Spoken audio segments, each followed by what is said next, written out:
Silicon Valley has a religion. Build fast and break things. Ship features even faster and use AI to automate everything. But according to one of the greatest product minds of our generation, Bobby Moesta, that is exactly what's killing both the software market and the people working with it. Building the product is actually the easiest part of this entire situation. I can literally build a feature in 38 seconds. If I have the system set up right. And so the fact is, I can build faster. They're just building more shit. And to be honest, they're ruining the customer for at least 2 to 5 years. In this episode, we decipher why having cool tech that's popular on Twitter is a death sentence for your startup, and how modern CFOs and financial first thinking is actually killing sales for most companies. But the best part of this episode had nothing to do with jobs to be done or AI SaaS ecosystems. Well, I think the guest I have today really needs no introduction, and I have an immense level of gratitude for Bobby to be on this podcast. So, Bobby, thank you for taking out the time out of writing best-selling books on a whim to be on this podcast. Well, thank you for having me. What I want to be able to share today, kind of like how I think about this differently and kind of what's going through my head when I'm doing interviews and kind of what happens when it works and what happens when it doesn't work. Yeah, 100%.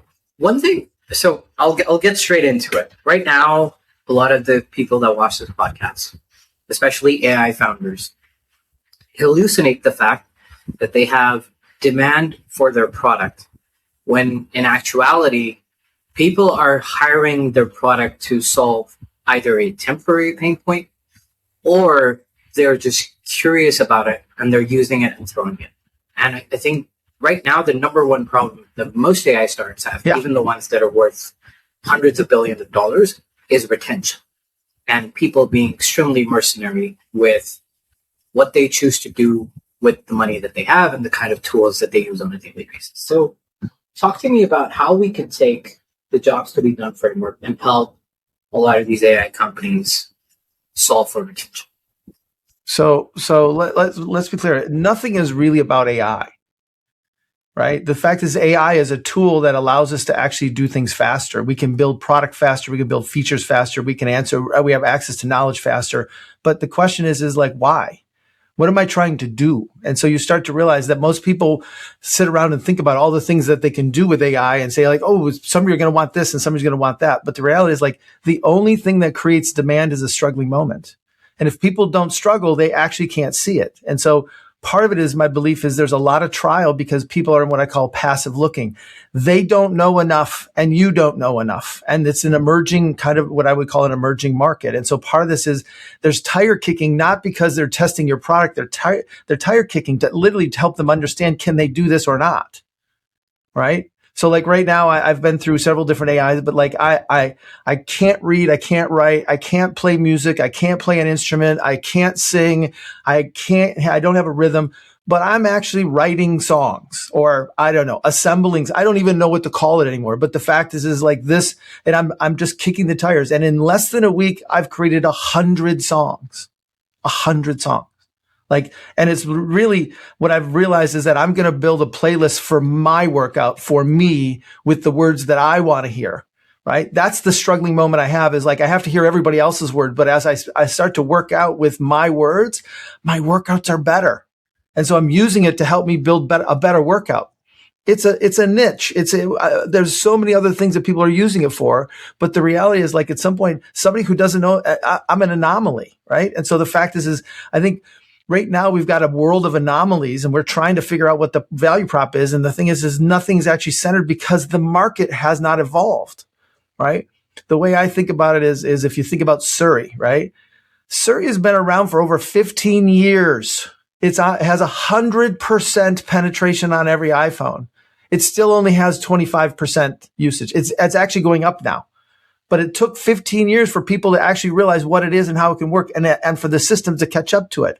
They don't want Siri. They want to actually be able to do it a little faster, be able to talk to it. Like they've wanted to talk to it, but they never counted on it. And now the fact is they want to go faster. Because they want to go faster, they're willing to figure out how to talk to it. At least for me, that's the case. So I've had Siri for all this time, but now I'm finally using it. Yeah, I think the Siri example is a particularly interesting one because it feels like Apple started with a job to be done. They understood that there is a pain point to be solved. They're probably earlier than even Google in terms of getting Siri integrated into the iPhone and making it useful. But they ultimately lost out.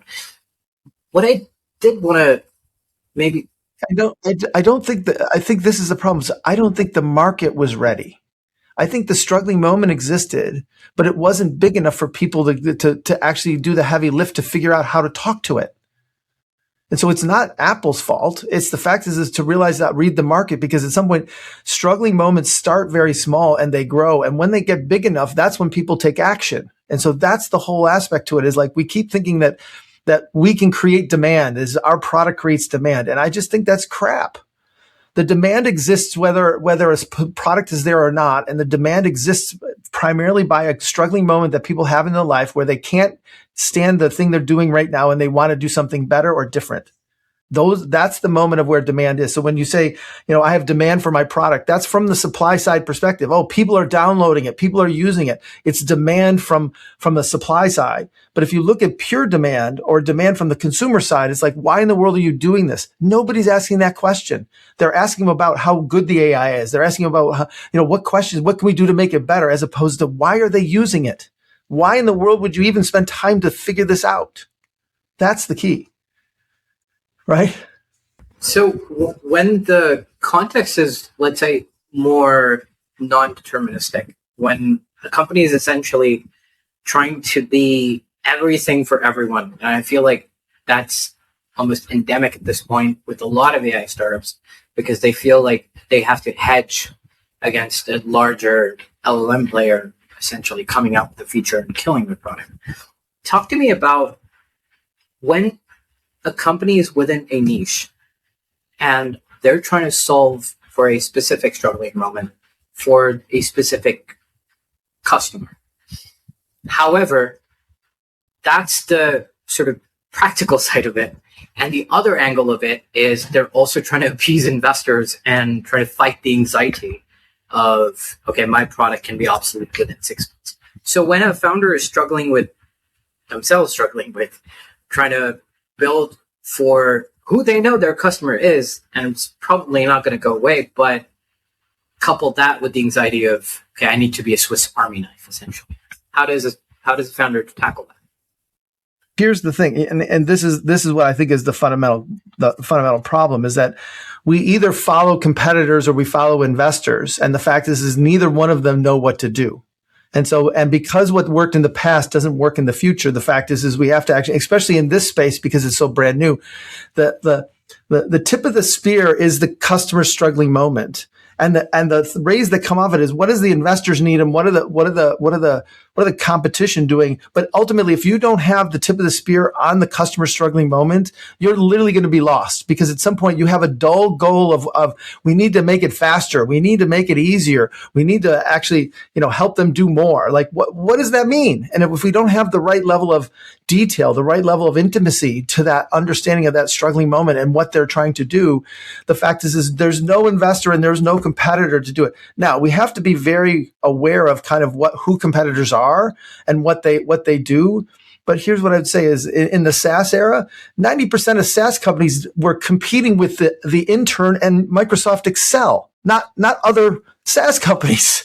And so you start to realize, like, the competition is defined, to me, by the consumer, where investors define the competition by their business model and the investment strategy that they use. And so to me, there's two different kinds of there's a supply side set of competitors, and there's a demand side set of competitors, and those are usually very different. right? And so, to be honest, the thing is, what I've been advising basically AI startups to do is go find struggling moments and help solve them in the way that the consumer, the progress that they're trying to make. And to be honest, the fact is because you took money. So I have this new term that I've built up is good money and bad money.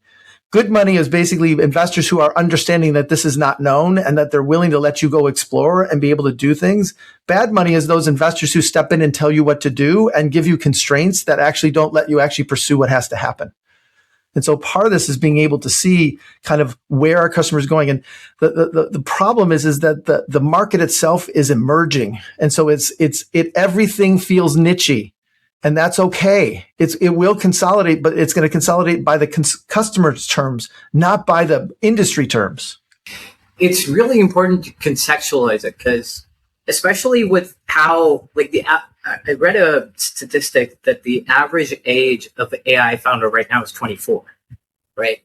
When you're that young, you're probably not able to decipher what kind of steps do you need to take to build a sustainable business, right? It's one thing to build a cool AI product because you're a great engineering talent. And it's another thing to build a business that's going to sustain for a longer period of time. That's why I also feel like the failure rate with an AI startups is humongous. So I have to tell you, one of my favorite things, you triggered me on something, which is like when customers tell me that your tech is cool, I consider it the kiss of death. Because people can't then articulate what cool means. And it's ultimately, it feels like it's cool. It's like, I really want it. But the reality is like, they have no idea what to use it for. They have no idea what to, and so when it says, boy, this is really cool, that's literally a surrogate for fact is like, I know I need this, but I don't know why. And I don't know where I would use it. And I don't know what it is. So it's just cool. And you start to realize like, that is to me, like you either need to unpack that language or move past them because people don't buy cool things. They buy things that actually help them make progress. Right? Now, let's be clear. There's sometimes people will buy, quote, cool things because it's a social job. Everybody else has it, so I got to have it, right? Is there... But the job there is it emotional and social job? It's not a functional job because they don't know what they're going to do with it, but they know that if they have it, they're cool. It's like the people who buy an Aura ring because everybody else has an Aura ring, but they don't even look at the data. Come on. And you can say it does a job, but it's like that, but it doesn't necessarily do the value that Aura was designed to do. And so to be honest, I think of those as like, those are the bonus sales you get that have nothing to do with it. But if you don't add value by helping people sleep better, the reality is like Aura will not exist. Yeah, very true. Is there like the example that you've used before is a Snickers bar versus Milky Way, right? Is there like AI or a SaaS equivalent, let's say, case study that you've seen where somebody thinks they're competing with a Milky Way, but they're actually, they are a Snickers bar, they're competing with other protein bars. Like, is there like a SaaS or AI equivalent of that you? So think of, when do you use Perplexity? When do you use Claude? And when do you use ChatGPT? And you start to realize like they think they all compete with each other, but I would say is like, tell me the last time you went to Claude and what you did. And typically that's where people want to build things. They want to actually an output, something to do, some code of some sort. Perplexity is literally like, it's just better search, right? And so all of a sudden you start to realize, do they really compete with each other? The answer is no. In the consumer's mind. And so part of this is to say, like, it's very similar to Snickers and Milky Way, where the fact is, why people buy a Snickers and why people buy a Milky Way are completely different. And the reality is, in the consumer's mind, they don't compete with each other. But in the industry perspective, they're both candy bars. They're both made by Mars. They're both bought in the same place. They're both priced the same way. But Snickers competes with coffee and a sandwich and all these other things, where Milky Way competes with ice cream and wine and a run. And you start to realize that the competition is just wildly different. And so, part of me is we have to be patient for the market to catch up. And so part of this is being able to stay alive long enough that we can actually wait for the market to actually learn what struggling moments it's going to use AI for, right? And there are some super users who are using it who might be the best people to kind of follow, because at some point they're actually learning what it is and they're at the early adopters are basically at the cutting edge of it, but everybody else is still dabbling in it. Like, I mean, all the data that comes back shows that there's lots of people using it, but very people who are getting value from it. And ultimately, AI's got to add value. Everybody's scared of it. I mean, this is, here's the thing. The software industry grew up in the 70s and 80s, right? It's never had a technological revolution, really. You could say, well, the first revolution was basically the internet, right? And now it's got a second revolution. But like, think about automotive, think about cameras, think about weapons. You know, you start to realize they all go through very, very different revolutions where all of a sudden the old technology just very true decimates. And so part of this is, I believe that we're just going through a disruption curve that we have to actually start to adopt. But the reality is, like, when do we adopt it and how do we adopt it? People have to be able to navigate through this, right? So here's the thing: is the camera industry is my favorite example, right? It's you know, we have Nikon, Canon, Fuji, Hasselblad. You've got like amazing camera companies who build amazing products. And what they did is they got so caught up in their own version of what a camera is and tried to build the best camera that they forgot about the consumer. And the best camera is the camera with you. And the fact is to be honest, it was easier to take a shitty picture with my iPhone than it was to figure out how to get all my gear out and take a picture with my Nikon. And so you start to realize that. So at some point you start to realize, like, at some point Apple disrupted the entire industry because it made you a good photographer by combining both the camera and software, as opposed to the camera company was trying to build camera and then they bolted software on it and none of it worked actually well. Yeah, very true. Do you also feel like for a founder to be cognizant of the fact that all they're trying to do is not what they think they're trying to do? So essentially what I'm trying to understand is, if a founder is sitting with their data points, with customer interviews, which are bad ones, because, you know, most founders are not really great at interviewing. That's why you jobs to be done. But let's say they are sitting with data and they're trying to figure out, what metrics should I be looking at? What examples should I be looking at to figure out what direction should I go into? Do you have an example of that? Metrics are one of the hardest things to do. I will tell you, like in my 40 plus years of building product, finding the right metric, because the metric drives behavior, both internal and external. And when you get the wrong metric, the entire organization ends up kind of going way off course. And so I'm a proponent of basically taking time to really understand the right metrics, because we tend to measure what's easy as opposed to what's important or what's valuable, because usually those things are hard to measure. And so being able to understand how to do that is very important. I think one of the things to me is most of the AI companies are using AI to generate their customers, not only who they are, but they're trying to say, like, what's their context, what's going on. And you start to realize, like, that's actually not the point. The fact is AI only knows the patterns of past behavior. It doesn't know the patterns of new behavior. And so all it's going to tell you is what people did in the past, which doesn't actually help you understand what they're going to do in the future. And so I have people coming to me. I've got synthetic users. We've built these users to put together this thing. We can do interviews. We can actually automate the process. And what you start to realize is AI cannot detect the subtle comments of what are the differences and the contradictions in what they say. I want it to be, it's really slow, and we assume it means faster. And then the other side, it says, no, I want more. And you start to realize that faster and more are completely different products, right? And so we make these assumptions of what I call symmetry when the symmetry doesn't exist. And to be honest, all AI knows is symmetry. It does not know asymmetry at all. And so you start to realize that as a founder right now trying to do this, you're literally saying, well, I know AI, I can use AI, I'm going to use AI to do my marketing, and I'm going to use AI to be able to do this. And you're missing the human element, because we still have humans buying. We still have humans trying to make progress. And so you start to realize that all you're getting is the average stuff, is like getting a persona. right? One of the things you talked about before is like these people know who they're targeting, but it's not about who they're targeting. It's who they're targeting, when they're targeting them, where they're targeting them, and why they're targeting them. That's what make up a job to be done. And so if I just have who, that's like a quarter of the puzzle.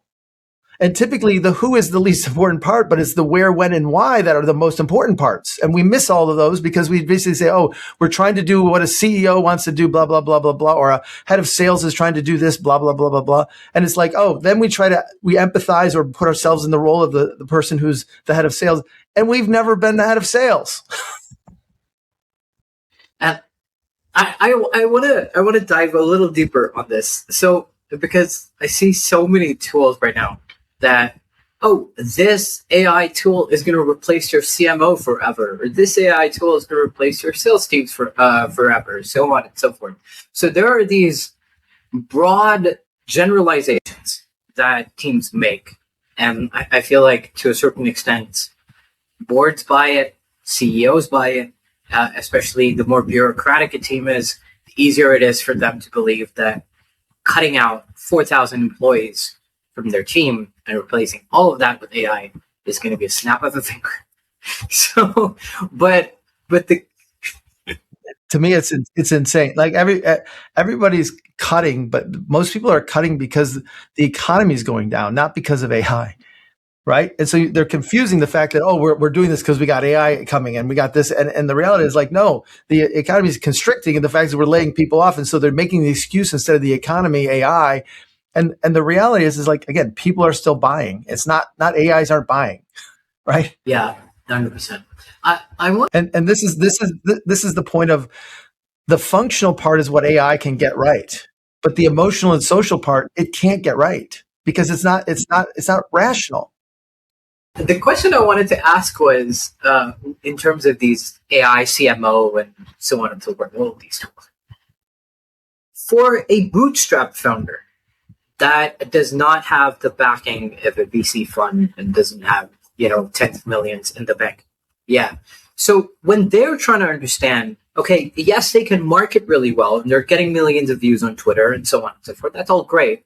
But I'm going to build a business that competes with them because I'm going to be using jobs to be done. I'm actually going to understand where circling wrongs are. When there is a founder like that, how do they understand where to start, what to do next? And then when they are trying to compete with somebody like that can market so well and maybe has a lot of social image uplift because of that marketing dollar that's being spent, how does a bootstrap founder tackle it? Yep. So the first thing I would tell you, and Ash Mayori says this all the time, which is they need to own the problem, not the solution. And it seems very subtle, but the fact is a company that's raised millions or hundreds of millions or lots of money, they have an idea of a product. And what happens is that actually locks in what they can do. And they're more likely to pivot from a problem to a new market than they are to actually pivot the product to actually fit a customer need better. And so to me, owning a problem and owning it at the nth degree, and if you see what people are actually buying in the marketplace, is they're actually buying small startups that actually know way more about a specific problem to weave into the bigger organization than they are trying to do it themselves. And that's exactly what Google did in the 90s and 2000s. It's like when somebody else had a vertical that was actually they knew way more about, or a niche that they knew way more about, that then they had scale to take it somewhere, they could afford to buy it. And so my belief is it's got the same characteristics as this, is that like at some point, like, yeah, we say we want to go into this part, all of a sudden we can't figure it out. Can we actually go buy somebody who knows this part of the market better than we can, that actually will kickstart us because we've tried 3 times and we can't make it work? And so I would tell a bootstrapper to basically say, stay true to your customer, stay true to the problem, focus on the problem, and be prepared to pivot the tool. And to be honest, I would tell you to be prepared to pivot the tool to something simpler and easier, not more and more complex and more features. Because it's ultimately the fact is people have like, the step that people have to make to get into AI is so big. If we can figure out the half steps that people can make, we'll help people make more progress and we'll get more traction. So is it about build more smaller tools that can solve specific pain points? I wouldn't say smaller tools. I would tell you to say focus on a very specific problem that happens to cut across many, many different, verticals. Yeah, no, it does.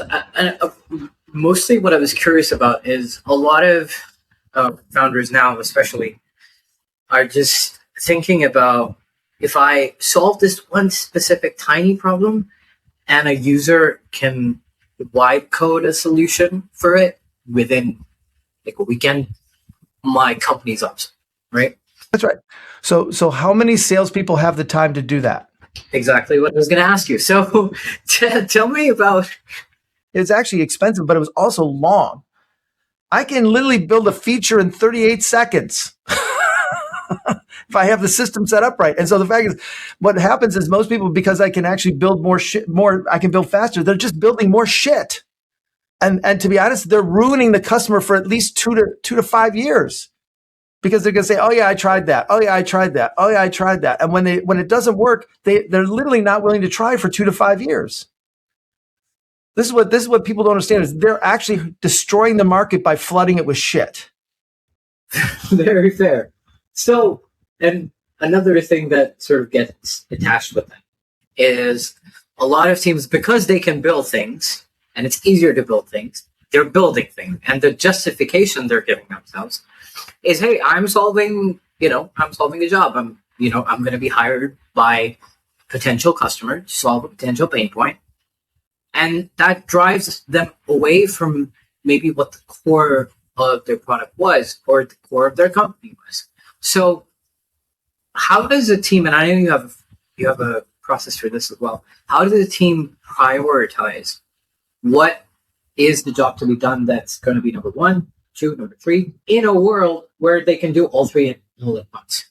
So this is where I wish that people wouldn't talk about the job to be done, because at some point the job to be done is the Lexus of all of these things together. But the thing to focus on is the struggling moment. Where is the struggle the greatest? And where are people reaching for things where they have nothing to reach for? That's it. Right? But that's all back to a struggling moment as a context. It basically has a person in it. It has a struggling moment in it. It has basically a current product or a current process. They have at least some pushes of what's going on, and they have some dream of what's going to happen. And so ultimately the job is the gestalt of all of that. But the reality is, all you're really focusing on is, one of my other phrases that most people kind of don't like me to say, but it's bitching ain't switching. Just because they bitch about it doesn't mean they're going to switch about it. And so part of it is being able to figure out, where are they going to complain enough that they're going to try to do something new. Doing something new is fucking hard. Where like we keep thinking about, like, ooh, they've complained about this, we should build something for that. And that's where we're getting into this mess of just building shit because they're complaining about it, but they're not willing to learn something new to make it work. They got to be willing to actually put the energy in to make it work. And that actually is way more than just me complaining about it. When somebody is looking at it internally, though, let's say I'm trying to build a workflow for myself using AI, right? And yeah, so I was going to ask you, like, what is a jobs to be done, or let's say, what's a framework that somebody like that can follow to ensure that what they're doing is highest ROI to the amount of time, because it's not easy to build a workflow that it's going to take to build. So I worked with a CFO who basically he actually built his own dashboard, built everything around it himself, right? And the CEO said, I need this report. And so he made a version of the report, and the CEO said, no, that's not what I want. So he came to me and said, will you sit down with me and interview with the CEO about why he wants this report? I said, perfectly. So we sat down, and ultimately he's the customer of the report. And I kind of said, like, all right, what can't you do today that you want to be able to do tomorrow? And he goes, well, here, these meetings are too long. The fact is we end up spending more time looking at the data than discussing what the options are to go do it. And the fact is, I would rather have the data come at me so it's actually in this final form so we can have the discussion, right? And ultimately, the CFO is thinking, well, I can only give you the report, but I can give you recommendations of what you should do. And he said, no, I don't want that. I need us to have the conversation. This is not about replacing the meeting. This is about actually informing us so we can actually spend more time discussing options than actually doing it. I don't, and options might be something nice we want later, but the reality is like right now, I need everybody on this team to basically be on the same page. And so this report is about getting us on the same page. It's not about actually, being shorter or being, it's very, very intimate information. And so you start to realize that all of a sudden he didn't, and it turns out it's like, I need this for this meeting. And I'm going to use it for this meeting. Well, how are you going to use it for this other meeting? It's like, and it turns out he doesn't want to use the same report. He actually wants a different report. And it turns out he wants 3 things, not 1 thing. Same process, same struggles, same looking for basically what are the outcomes they're looking for? What can't they do today?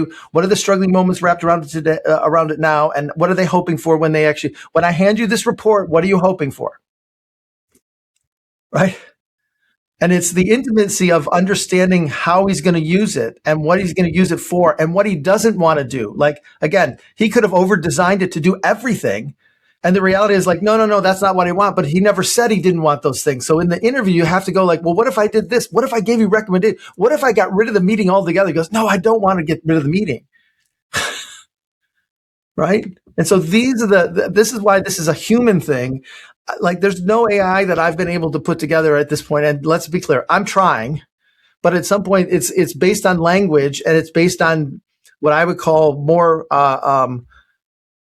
traditional definitions than contextual definitions. So any one word has a definition and it basically then talks about the next probable word in the sentence, but it doesn't actually talk about the definition of that word in that context. And so that's why it can't be done right now. I'm not saying it won't be. It's just it's not able to contextually take the words. Also, there is this larger issue that I also feel like I would love to know what you think on it, is the how should I put it? The self-proclamation of an LLM to confirm the bias that you hold and using that as a basis for either understanding, okay, what job am I doing or what job is my product going to be doing? And essentially getting swayed by it. So what I wanted to understand is when somebody is talking to their LLM and maybe they're thinking they're so smart because the LLM says their idea is amazing. It can even give you data to make you even more confident in your idea. So when somebody is obviously that's not the right way to go about doing that. So how do you talk to somebody like that? Yeah. So the book that I basically make people start to read again is I think it's from 1962. It's called The Structure of Scientific Revolutions by Thomas Kuhn. And he talks about how scientists, when they see an anomaly, they actually throw it out because it does not fit the paradigm of the data that they were collecting. And so ultimately what you're really trying to do is understand what's my paradigm around this and why do I have these anomalies? It all gets back to anomalies to me.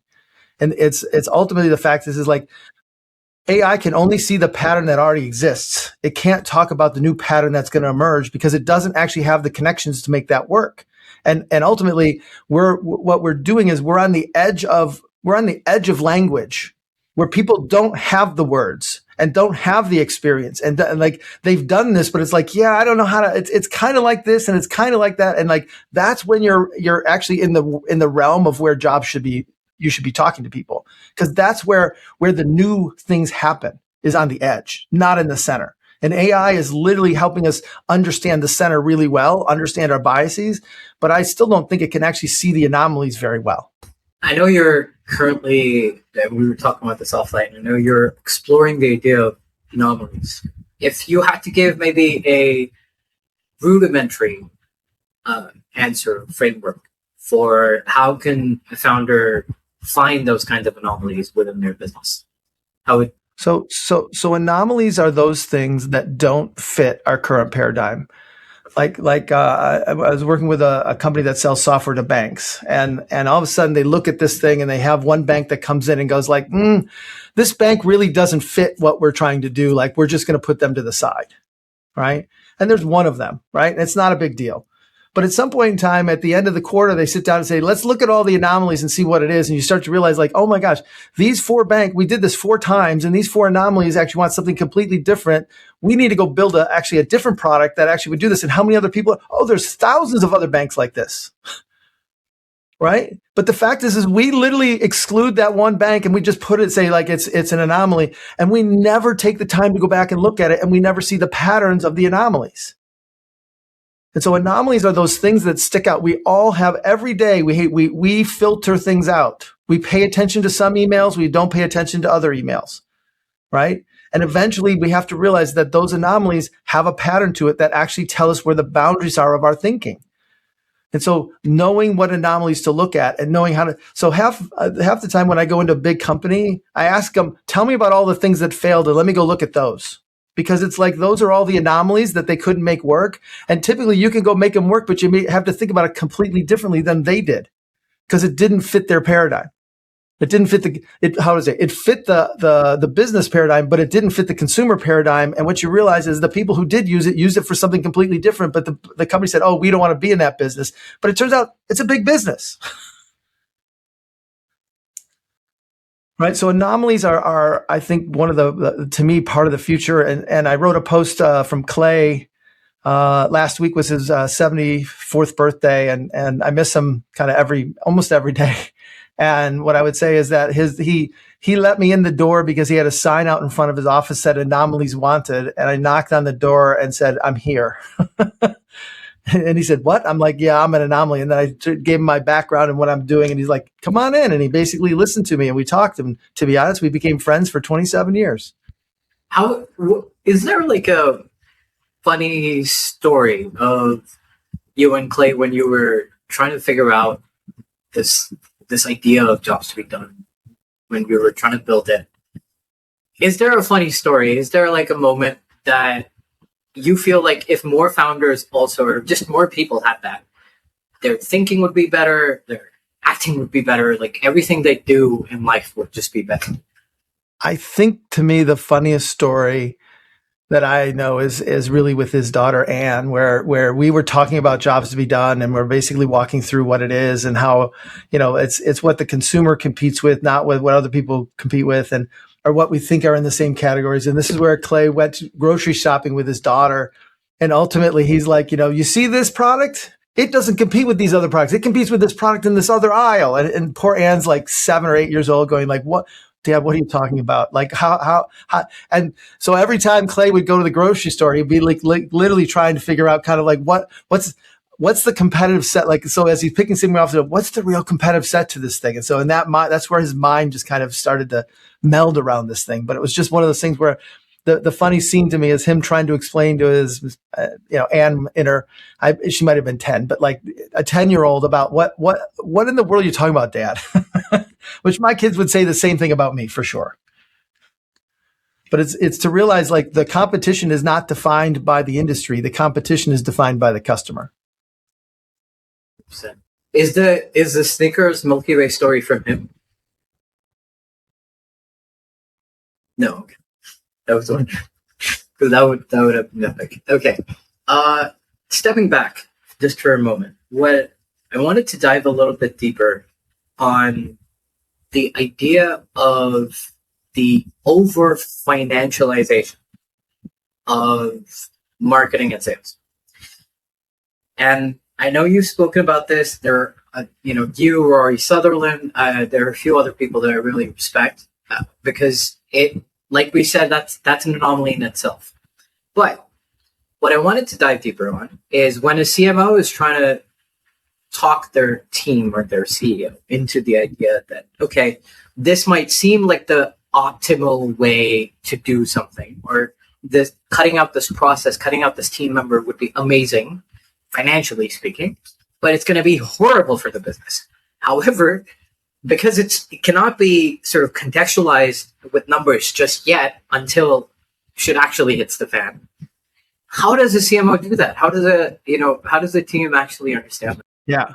So there's a couple of things, and these are other rabbit holes I've been going down. But let's say from the CMO perspective, is if you take the product and the brand and divide it by price, that's their definition of value. So if the product isn't doing well, the value is going to go down. If the brand's not doing well, it'll go down. If the price goes down, the value will go up, right? But that's not how value works. Value works in a context, and it works with a different set of competition. It works with trade-offs. And you start to realize that the definition of value is literally me in a context and having to choose different things around it. The brand and the brand is an effect. It's not a cause. Nobody's buying it because it's a brand. And if it is, it's because the brand is so old, and it's really, brand helps me rebuy after I know what it is, right? And ultimately I have to know what it is, right? But the fact is that when you start to go to, like, I've been a Comcast user for 30 plus years, 37, Xfinity, I think it's called now or whatever, right? But they will drop me in a heartbeat. AT&T will drop me in a heartbeat if something goes, like when something goes wrong, I'll drop them, they'll drop me. Like, I'll say, hey, I've been with you for 30 years. Can I get a discount? No. Like, what's the loyalty worth?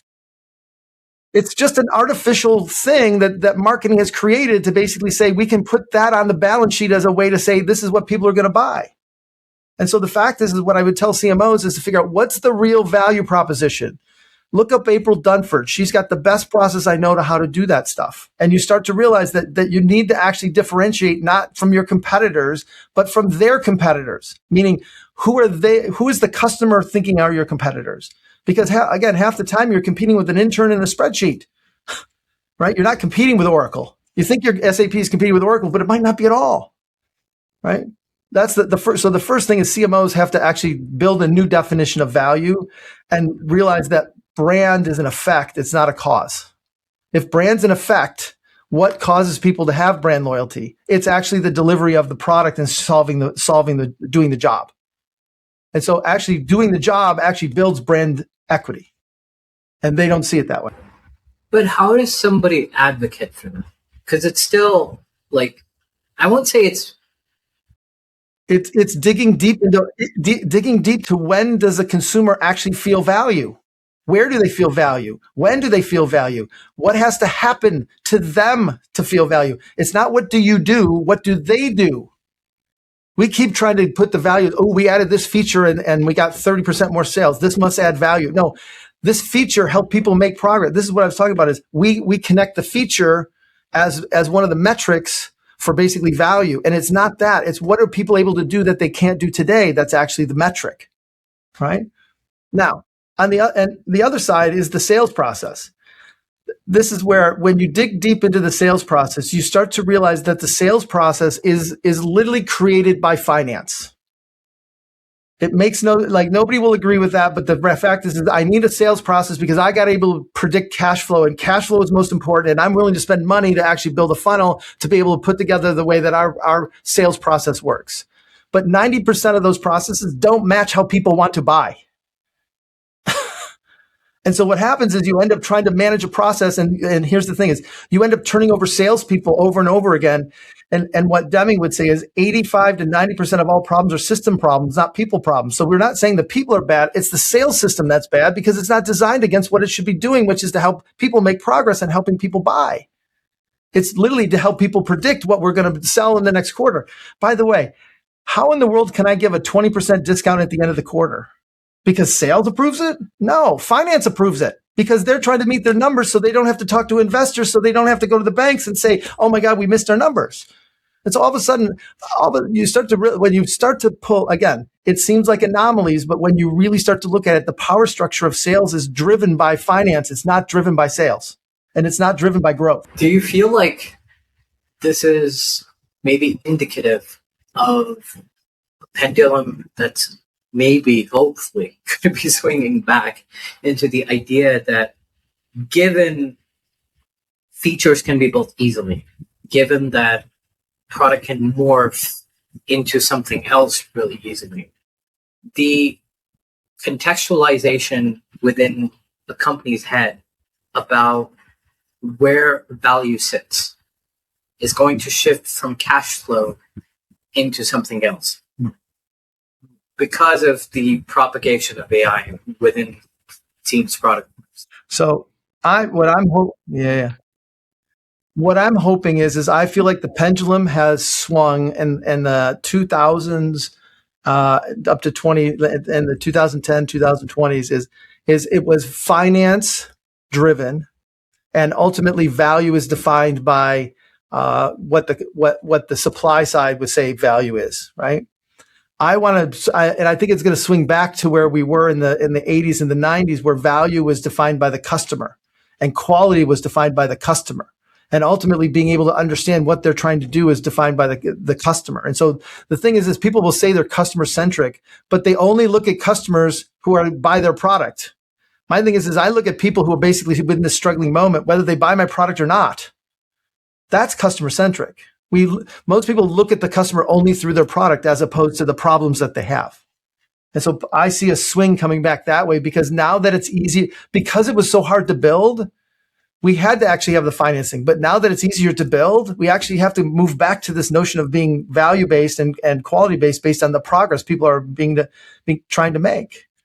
It's the struggling moment that's the seed for all of this. And my belief is people are struggling more and more and more, which is a good thing. But ultimately, the fact is they don't know how to decide, because at some point there's too many choices and they're not smart enough to know how to make a choice yet. Think about 5 years from now. It'll be way easier for people to make a lot of the decisions they can't make today.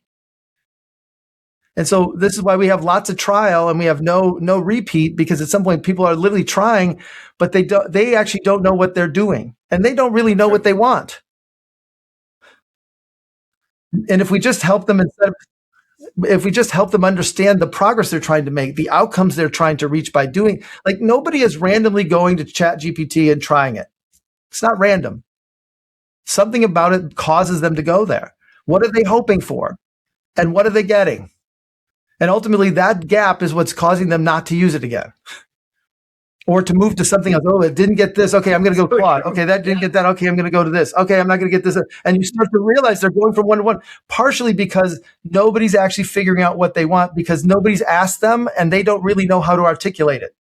And so this is where there's a whole set of language here where there is no language to talk about this yet, and it has to be developed. And that's where that's where the money is.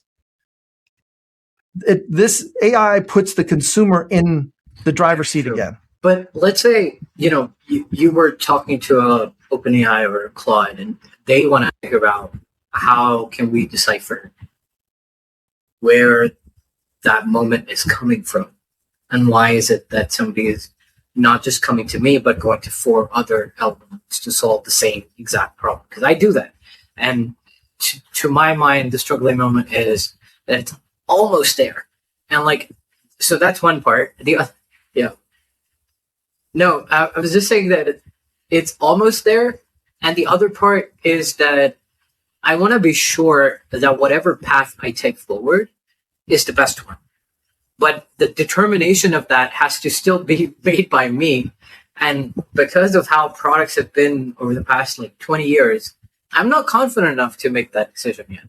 But the LLMs give me the false sense of accomplishment almost. Yes, the path you're taking is the right way forward.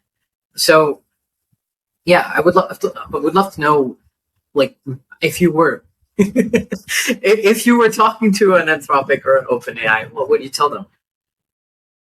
So to me, one of the fundamental problems is there's no taxonomy of language.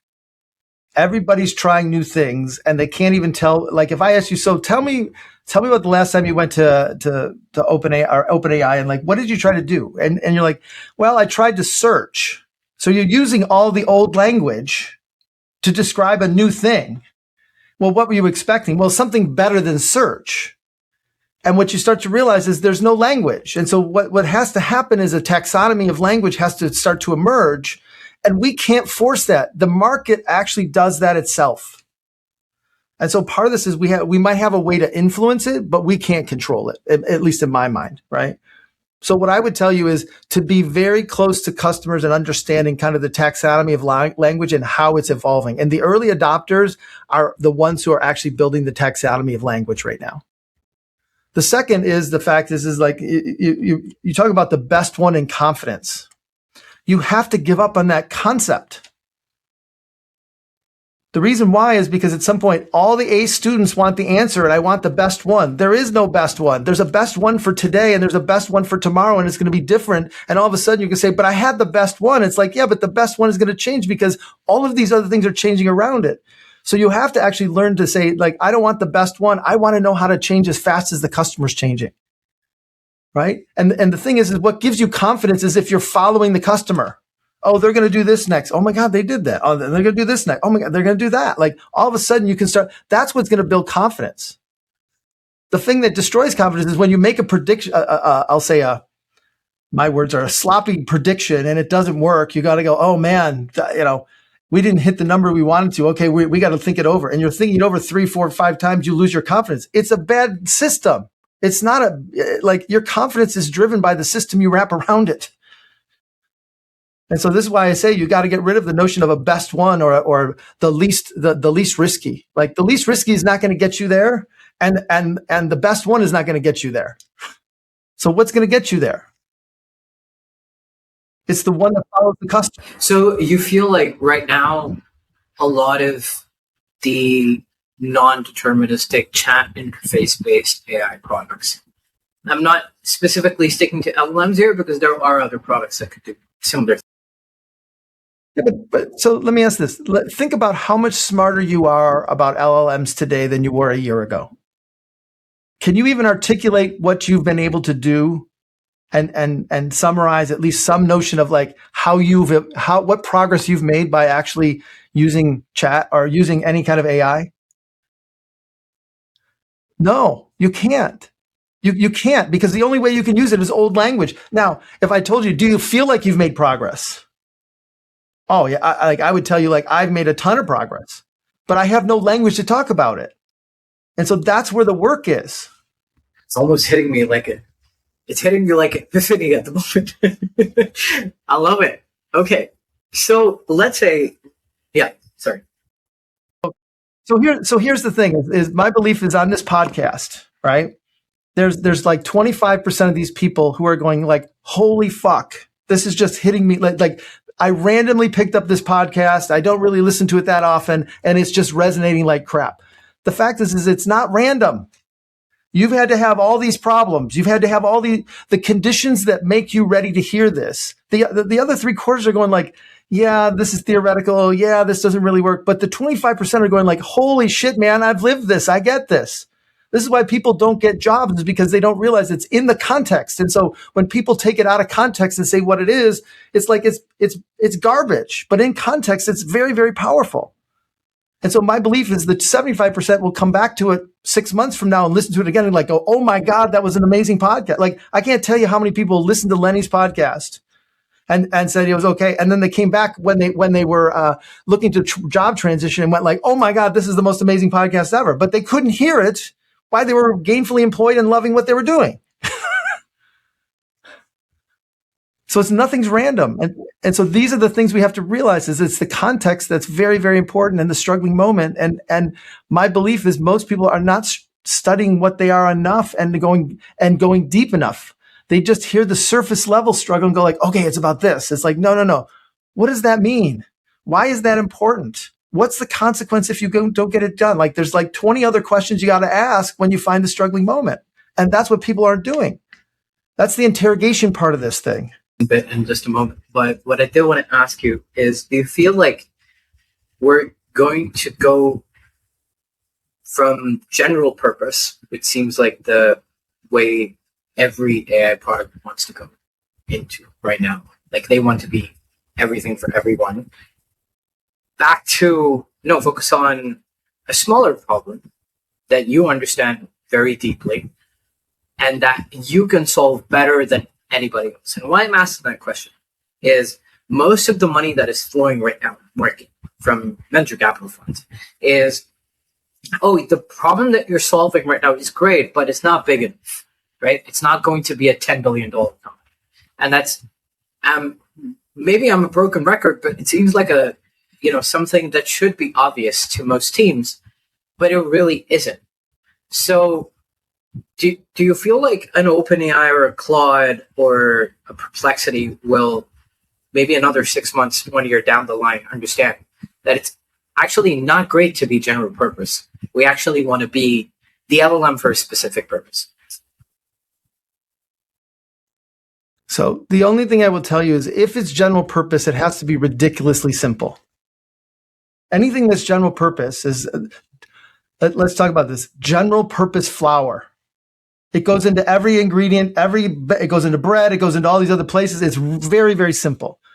A general purpose camera, a Canon Sure Shot, I can use it in a lot of different situations. It's not a great camera. A general purpose piece of software, Excel, I can build a spreadsheet. All of them have this simple notion into it. And so I don't believe they're trying to build actually what they're trying to do is they're actually trying to find where are the front lines, where are the stakes that I got to drive into the ground and I got to own, because once I have them in these different spots, it'll all fill in around it and become a general purpose thing. And so they don't know where the beach holes are where the consumer will actually value it the most, the earliest. Because the value of AI in 10 years is very different than value in the next 12 months.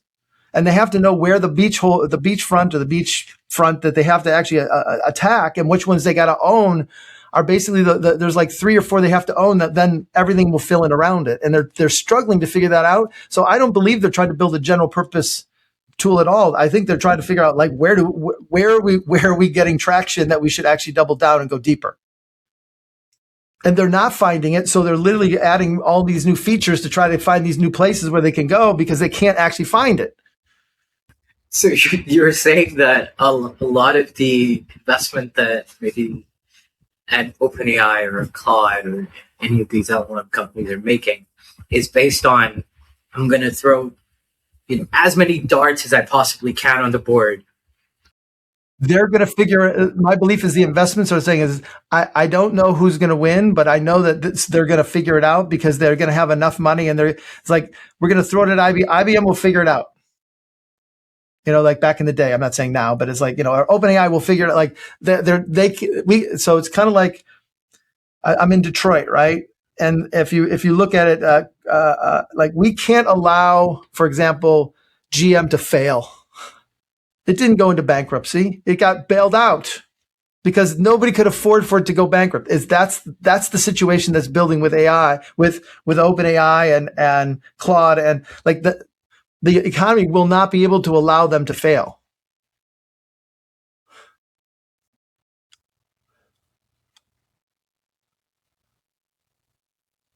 The hardest part for me is everybody's like, oh, we're adding AI and their stock price goes up. What are they adding it for? I can add it for efficiencies. I can add it for there's literally 1,000 ways I can add it. And let's be clear, it's adding value in a lot of places. Like, it's just one of those things where it's like, where is the biggest place it's going to add value, and how you going to? And so my belief is you're going to have one AI that ends up being really good for the supply side, helping you get efficiencies out of people and engineering and doing things that people don't want to do, right? There's going to be another AI that's really going to be on the customer side and basically understand the demand side. And then there'll be one that actually kind of has the ability to navigate both. That's my prediction. Right or wrong. I think the hard part is the way winning is defined is it's a complex equation between economics, the progress it creates for people, access it has for people, the penetration it has in the market in terms of number of people using it. I think there's 5 or 6 different dimensions of win, and so my belief we can have multiple winners under different situations. Like, is Ford winning or is GM winning? They're both winning. Right? Is Toyota winning? We can say one's beating another because of finances, but the reality is like which system actually is the best that's actually ready to go for kind of the future ahead. That's where we have to think about it.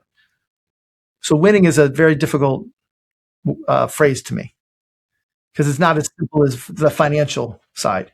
Most people want us to think about it from the financial side of your best returns come from this, but as Warren Buffett would say, is like, I'd never invest in the automotive business because it just never generates enough profit. It just it's doing a lot of value, but it's so expensive to do. It doesn't actually have good returns. But like if you if you literally cause the automotive businesses to go away, the whole country will come to a stop. So is it adding value or not? So it's adding value, but it's not necessarily profitable. So you're saying it. it becomes so integral to us that they all figure out their own lanes and That's right. let them exist. And they learn how to swim in lanes, and they let what one might get ahead of another. And as the market changes, again, I think, as Toyota figured out scale better than we did, the fact is that all of a sudden they started to lead the world, because at some point they understood the complexity costs, and they were able to simplify, and they built the Toyota production system, which now is the standard across every single automotive company in the world. Okay, if I were to maybe use the same sort of logic, bring it down to the interpersonal level, your recent book on how somebody can survive, job market. So somebody who's trying to figure out, okay, right now, what is the lane that I'm driving myself into? Because I feel like with just how much, from a perception standpoint, AI has been disruptive. Maybe it is not as disruptive as people think. That's really my personal belief. But let's say a lot of people think that. And they're trying to figure out, what lane am I exactly going into? Like, how do I ensure that a company that I'm working at or I want to work at can understand the value I bring to the table? How could they do it? The first thing is, what I will tell you is, most people have no idea who they are or what they want. They think it's very similar to what we talked about earlier. They think, oh yeah, I want to go do a PM job. Well, what's a PM? I don't know, but my friends are PM and I want to be it. Like, and what would make you good at that job? I don't know. And then they just start making up things to basically fit in to be the PM job. So the very first step here is to get people to understand, like, who are they? What gives them energy? What sucks their energy? And ultimately, kind of like, what does progress mean to them? That's what the whole book is about, is like, what you start to realize is so many people made so many bad decisions about their next hire, that the next place they went to work, because it was based on their previous place of work, which they actually didn't like and they wanted to get rid of, but they only felt like, hey, I'm in finance and I'm in marketing in a financial services business. Like, I can only go to marketing and financial service. Like, no, I like to do analysis. I like to actually, be creative. Like, there's thousands of places you can go for those things. So it's building it down to, it's breaking yourself down into first principles of what are the things that, like, so the fundamental premise to me is, when you go into a situation and when you come out, you have more energy than you walked in. You're more excited, you're more energized, you feel better, you feel whatever it is. Like, there's situations where you fundamentally change, and what you want to do is study those situations, right? What causes you to be that way? What has to happen to cause you that way? I love working with people. I love like, and it's very specific. It's like, we went into this room, we had this specific problem, we brainstormed around all the different ideas, we basically came up with it, and out of it we came with a plan. I was just jazzed by that. Sorry, that's an old man's term. Right? But then there's the other part where it's like, it feels like they're sucking the life out of you. I went in with this much energy, and then this happened, and literally I just went, which is like I literally went home and just went to bed because it was just so bad. And being able to contrast those two things actually is the foundation of what it is, because what gave me energy when I was 30 is not what gives me energy when I'm 60. And it changes. And so part of it is learning about yourself first and understanding what drives you and what motivates you. And it's not things. It might be things, but ultimately you have to actually just take some time to realize, what are those things that have to happen to you that actually give you energy and suck your energy. Because that's what we found is, if you're doing the work that gives you energy, you don't even know you're working. Most of the people spend 95% of their time doing work they hate for the 5% of work they love. And then it just breaks them. Deming would say, a bad system will break a good person every time, right? And so part of this is part of it is because it's the wrong person in the wrong seat. So how do I help you find the right seat? Well, the first thing is, I got to figure out what gives you energy, what sucks your energy. And then basically being able to, the other part is, you have to realize the second half of this is that companies write job descriptions. They're made up. They have no idea. Like, oh, you need to know how to use a Claude. You need, like, the whole thing is so what if I need to know? What am I going to do? What progress are you trying to make as a company? What am I trying to do when you hire me to do this job? And what most people don't realize is they come in and they actually fix the job. And then what they are is they love to fix. And once they fixed it, they actually create problems. to basically go fix, because they love to fix problems. And then when there's no problems, they don't know what to do and they're going to get fired. AI is writing most of them. And you're like, wait a second, what's going on here? It's like, no, just move them to somewhere else where there's another problem. Yeah, but they don't have any experience. No, they have experience in solving problems. Right? So the job descriptions are kind of all screwed up. And so that whole book is about, one is, if you want to find your best position, the first thing is you need to actually figure out what gives you energy, what sucks your energy. So I have a startup around this. I basically took all the interviews, took the book, put it into it. It's called joinvocation.com. It's an AI career coach for $150. It'll walk you through the entire process and get you to at least start to articulate what you want. It does two other things though. It allows you to now, when you go interview, is you're not interviewing for the job. You're interviewing them to see if you're worthy enough to go there, if it's going to actually fulfill your needs, right? Because part of this is to realize there are trade-offs.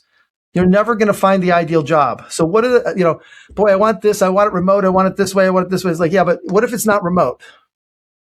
Okay, if I get paid this much and I get to have this much more vacation and I do this, I'll actually I'll do non-remote. And so you start to realize it's about the negotiations of what's going on. But if you don't know what you value and you don't know what they value, it's impossible to negotiate. Right? So that's the essence of that book, which is about helping people understand the job that they hire the company to do and the progress that they're trying to make. Like, what do you want to be able to do at this job? And ultimately, when you leave that job, what do you want to be able to do next? It's helping you. Nobody plans your career. Your company does not manage your career path. Only you do it. And most people don't do Fair it. enough. Sorry. It's another rabbit hole I went down. Honestly, next thing it is something that a lot of people don't think about, because they're sort of, and they're sort of, and they should, stuck in this weird place of figuring out, okay, somebody says I'm good at X, and I've done Y kind of work, so X and Y is the only logical direction I can go in. And A16Z posted this, that you will never take the traditional path. Your career is going to be a roller coaster of ups and downs, and you probably may not end up where you think you would end up. So, yeah, I mean, look at your story also, right? Somebody who doesn't read or write writes 4 books, right? So, I do feel like. But now you have to get to the definition of write. Did I write them? Technically, I did not. Like, when I became a professor at Northwestern, I literally had to go like, look, I have 4 books. I don't read. I don't write. I did not write these books. Here's the condition I have that's under it. And they're like, oh, that's okay. And so I have a whole process to do this, right? And so then another professor said, hey, let's write a book together. I'm like, okay, we can use my process. And the fact that came back said, no, you can't do that. I'm like, why can't we do that? Well, he's not dyslexic. I'm like, I don't understand. Yeah. Well, I mean, I still feel like it's important for somebody to understand that, for sure. So one of the things that helped me with all of this is to realize the only renewable resource we have is time. I can make more money. I can make less money. But the only thing I can't do is I can't get back time. So I did something very weird. Is my mom died when I was 25. So my mom died like the year I was married. So she never met my children, never been able to meet her grandchildren. It was all of those things. And the thing is and she was a teacher, and she basically retired, and 4 months later she had died. And she had all these plans to do for the next 20 years, and she couldn't do it. So I had done a project where I saw people who were, just crazy productive outside of their industry. Like, they actually end up changing the rules inside different industries. And one of the things they all had in common is they all had somehow a near-death experience. They had cancer, they had a car crash, somebody close to them died, and they valued time more than anybody else. And so I'm like, all right, how do I reframe myself so I can actually figure out how to value time? So I took my mom's birthday and her death day, and I took it, and I added to my birthday. And so it's December 17th, 2027 would be the day that I would die if I was my mom, right? And I'm going in it like I know I'm going to die that day. So if I only have this much time left, what would I do? And so you start to realize there's things in it where, I would see, I have 4 children. I did it. It started with like 2,500 days. I only have 4. I have 4 children. I see them once a quarter, 7 years. 7 years times 4 is 20. I'd see my kids 28 more times in my life. That's like, okay, wait a second. I got to do something. So I literally cut my clients. I figure out how to make sure that my kids are all over the country. So I now try to travel to see them as often as I can. We go skiing together. We do different things together. We spend 2 weeks. Like everything is about basically spending that time. I'm down to 611 days. Now, I'm not going to die on that day. But the fact is, every day after that day is a bonus day in my mind. So I've literally made up a lie.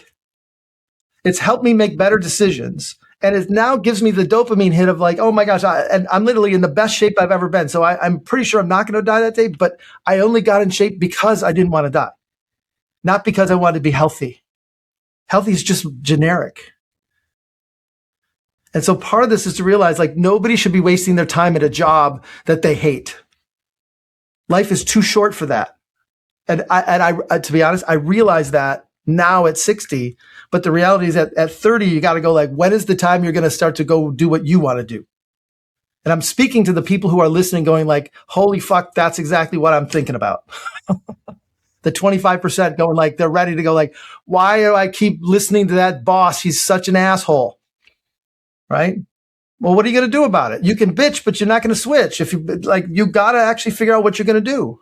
It's important for people to understand that everything is not about optimizing for outcomes that you feel you control, but you don't. Like, so for example, if I want to build a startup, or if I want to, get an X job, or whatever that might be, you might think, okay, I have time and I can, waffle around and get to it when I get to it. But ultimately, yeah, life is short and time is short, and you're literally on a time bomb. So I'm coaching. I coach. Yeah, that's right. It's a time wall, right? You got to build a time wall. So what I've done is like I coach people in their 20s and their 30s, and they're like, "Oh, I want to be a founder." I'm like, "Okay, what's the next job you want?" "Well, I want to be a founder." I'm like, "Are you ready? What don't you know?" "Well, I don't know how to do this and this and this." "Let's go find you a job for 2 years. You're going to tell me you're only going to be there for 2 years because you want to be a founder." And literally, like, what's the job? And this person took a job as chief of staff, so they can learn every aspect and work directly with the founder. And they actually they took a 40% pay cut to actually go be the chief of staff for this very famous founder, and allowed them to basically learn everything they could so they could actually go be a founder in the next job. And they love it. The employer loves it, and the employee loves it. And he made the trade-off. And then, so I told him the moment he goes like, when you take this job, it's less money, right? He goes, yeah. I'm like, you can't bitch about money, because you're choosing to basically do this for this reason. And if you could go make more money, if you need money, then go take the other job. But don't have regrets. There are no regrets. You do make the best decision you can in the moment you have. Okay, so put a bow in this discussion. What I do want to ask you, if somebody wants to sit down today and figure out, how do I audit my professional life of where I am and where I want to go? Yeah. It's the first thing we have you do. It's the first thing we have you do is we have you draw a timeline, right? And the timeline basically starts with, tell me about the different roles you've had and the different jobs you've had, where you were, what was your role, who is your boss, and then tell me about what part of that job did you get energy from and what part of that job did you suck your energy from. And do that for every job you've had. And you can go all the way back to when you were in school. What subjects gave you energy? What subjects didn't give you energy, right? Ultimately, then when you look across time, you start to say, hey, these are the things that give me energy. Do they still give me energy? What are the things that really hit me now that are like I love to do? And like in the last month. And so this process, most people want to sit down and do it, but it takes almost a month to do it, because you start to realize during that week, oh, that was really energy giving. I didn't even realize that. Oh, this was really energy draining. And so you start to realize you build a list of things that give you energy and a list of things that basically suck your energy. And so that becomes the foundation of kind of like, what do I want to be able to do? And so that's the place to start. And that's what vocation takes you through. Vocation takes you through, it goes from, here's the timeline to what are your energy drivers and drains, to what are the themes about that. And then how do we benchmark each job against these themes? And then how do we go prototype 4 or 5 really different jobs so we can actually understand what fits and doesn't fit, and we can start to see things that might happen that we didn't anticipate. And then ultimately it gets down to, here's the kind of job I want and here's where I'm going to take, and then what are the trade-offs you're willing to make? And so we start to weight those themes.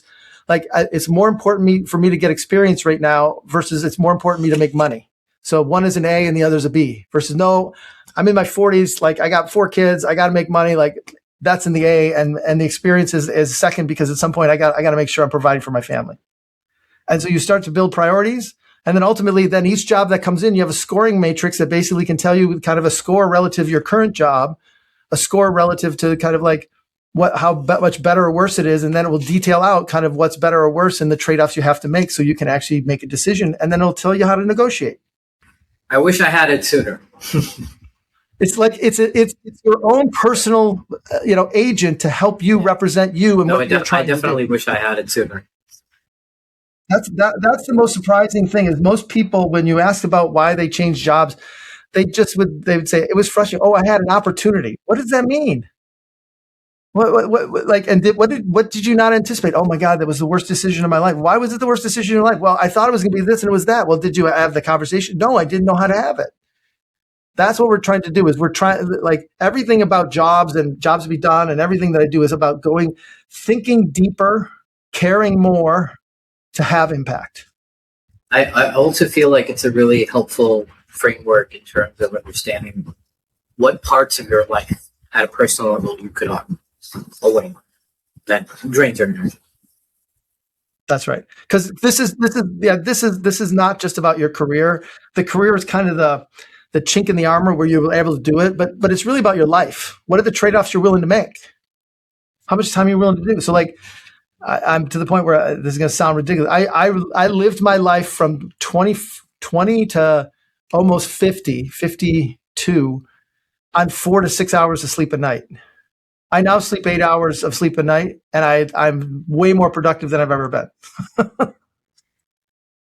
I didn't know that. I didn't even know that was a thing, because I thought in my paradigm, I was sleeping is lazy. I can sleep my phrase was, I can sleep when I die.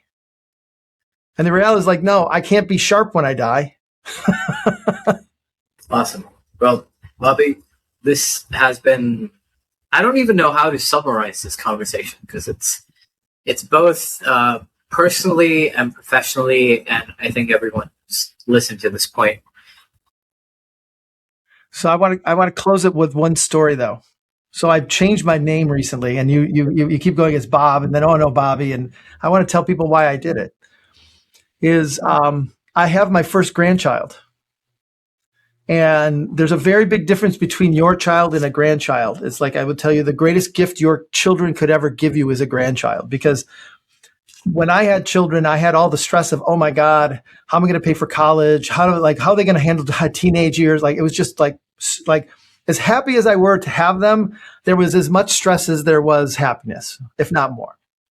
And the stress gets to you. So I had 4 kids in 5 years, which was a very long time.